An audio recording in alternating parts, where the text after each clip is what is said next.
Y'all, my pastor just clocked me so hard, and I just had to come on here and share it with you guys. So, he's doing a series about the 7 deadly sins, and today he was talking about pride. I'd like to think of myself as a pretty humble person, but wow, I was very much humbled by this service. So, we tend to think of pride. Sometimes I feel like in a way where it's like, I think I'm better than people, or I think I'm better than this person, or there's just so many ways that pride can show up, and I feel like God was truly revealing that to me in this message. But one of the first points that my pastor brought up is that pride is thinking of yourself too much. And I think it's safe to say, we can all admit, we are very self absorbed. We think so much of ourselves and we don't even realize it.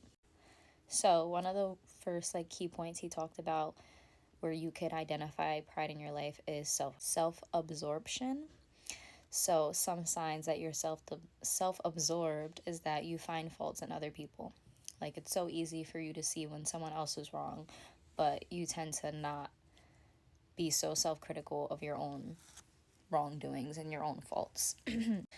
A second way is that you have a harsh spirit towards others, in the sense that harsh towards people. Like, instead of correcting people lovingly, you tend to lash out or be so quick to just react and argue and I'm right, you're wrong.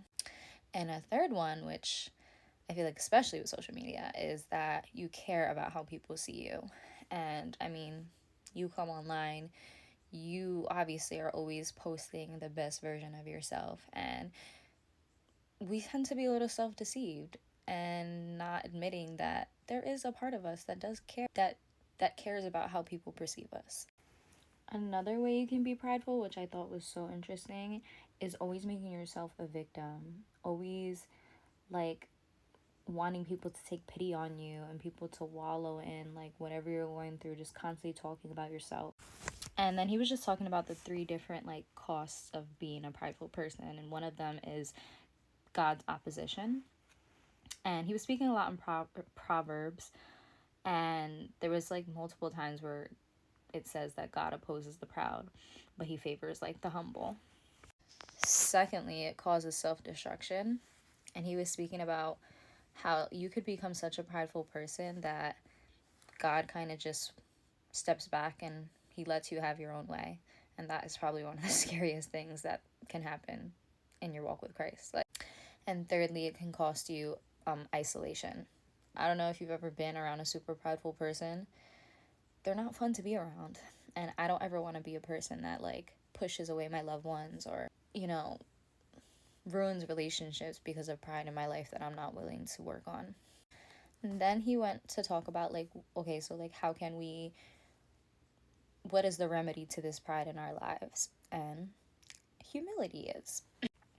And he had such a beautiful definition that I wrote down of humility, because some people might think oh, when you're humble, that just means that you think of yourself below others. And that's not what it is. It's not thinking less of yourself, but thinking of yourself less. Because when you're so consumed by yourself, how do you have time to think about anyone else? Especially, how do you have time to think about God if all you're doing is only thinking about yourself? And then he went to talk about different marks that you can look out for in your own life to test if you're being a humble person or if you are living out humility. And one of them is being honest with yourself.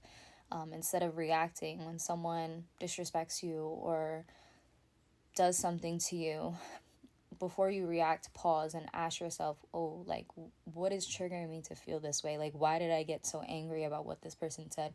Why did that embarrass me so much? Why did that make me feel such deep hurt? Just pausing for a second and looking in yourself to figure it out before just reacting towards the other person.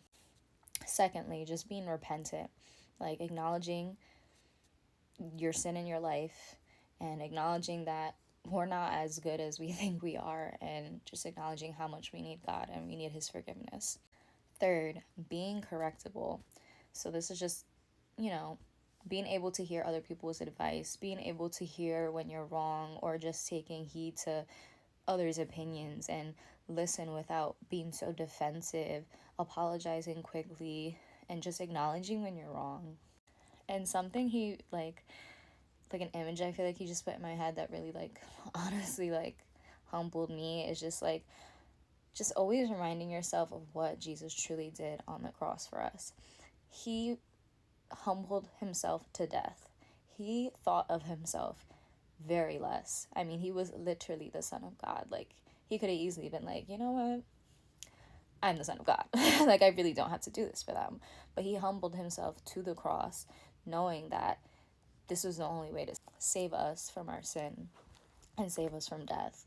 And that he just said that every time you get offended or every time you get insulted, just think like, I'm being insulted with Christ. He went through all those things while on the cross. He was disrespected here on during his time on earth. So it's like every time you get insulted, every time you feel like you've been disrespected, just he said to just tell yourself like, I'm being crucified with Christ. Like, and that's an honor, honestly. Like, I would much rather be humbled and walk around knowing that like I'm living out the humble life that Christ lived out for me than to walk around so prideful and feeling like I could just do things my own way.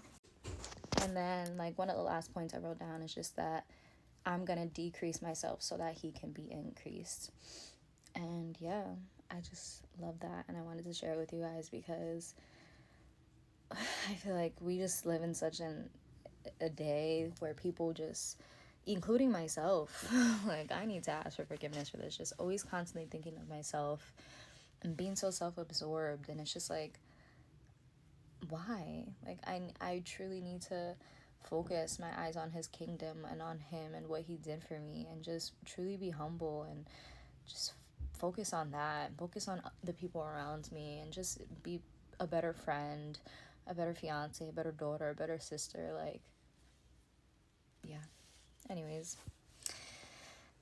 pride just kills a lot of beautiful things, and the gospel and what Jesus did on the cross for us, it can kill that pride. So just humble yourselves and let him exalt you, because you may be humbled on this earth, but best believe God will exalt you when it's time.